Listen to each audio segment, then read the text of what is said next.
सचिन लोखंडे हो एकदम ते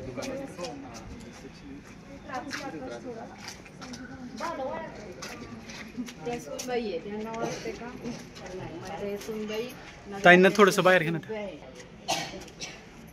किती मत आहेत आता? तिन्ही पण आपल्यालाच पडली पाहिजे. नगराध्यक्ष आणि खाली पण खाली त्यांचे चिरंजीवच आहेत परेश. तो येईल आता. जयेश जयेश जयेश तो येईलच आता.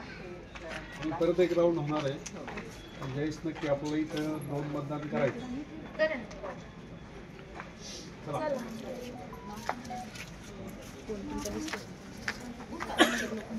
ताईंना थोडंसं बाहेर. नमस्ते. सून आहे माझी. हाताला काय केलं तुम्ही?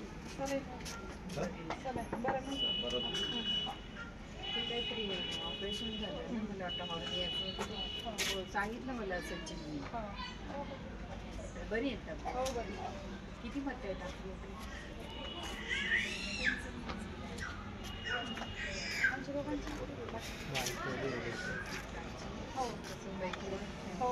यांना नगराध्यक्षासाठी मतदान करायचे आणि माझ्या मुलगा पण यांच्याबरोबर आता जयेश 2 मतदान करायचे.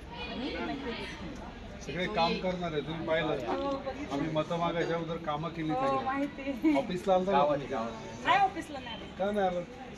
ऑफिसला सगळी कामं होतात. पुढे बाप्पा पुढे बाप्पा.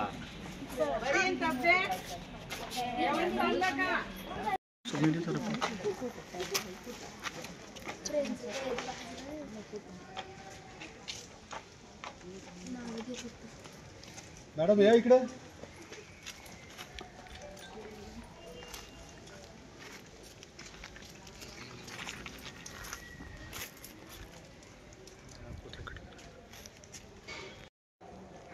मंचर नगरपंचायतमध्ये आता नगरपंचायतचं बिगुल वाजले असून प्राची थोरात यांनी प्रचाराला सुरुवात केली असून त्यांना अतिशय चांगला प्रतिसाद मिळत आहेत. या ठिकाणी एक मतदार आहेत, त्यांच्याकडून आपण जाणून घेऊयात की त्यांना काय वाटतंय. नगराध्यक्ष पदाबद्दल तुमच्याकडून काय अपेक्षा आहेत?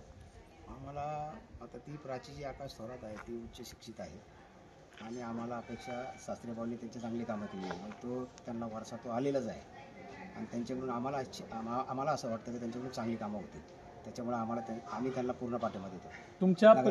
तुमच्या परिसरातल्या काही अशा समस्या आहेत का त्यांनी त्या मार्गी लावल्या आहेत? असं आमचा जो रस्ता आहे डांबरीकरणाचा हा त्यांच्या सासऱ्यांच्याच माध्यमातून झालेला आहे. त्यांनीच तो फंड टाकून तो रस्ता केलेला आहे आमचा. नगराध्यक्षपदी ते विराजमान झाल्यानंतर तुमचे प्रश्न ते मार्गी लावू शकतील का? आम्हाला पूर्ण खात्री आहे त्या मार्गी लावतील. एकंदरीतच आपण पाहू शकतो की प्राची थोरात यांच्याकडून जे मतदार आहेत त्यांना मोठ्या प्रमाणात अपेक्षा आहेत. Doctor Atul Sable, ABS news, Ambegaon, Pune, Manchar.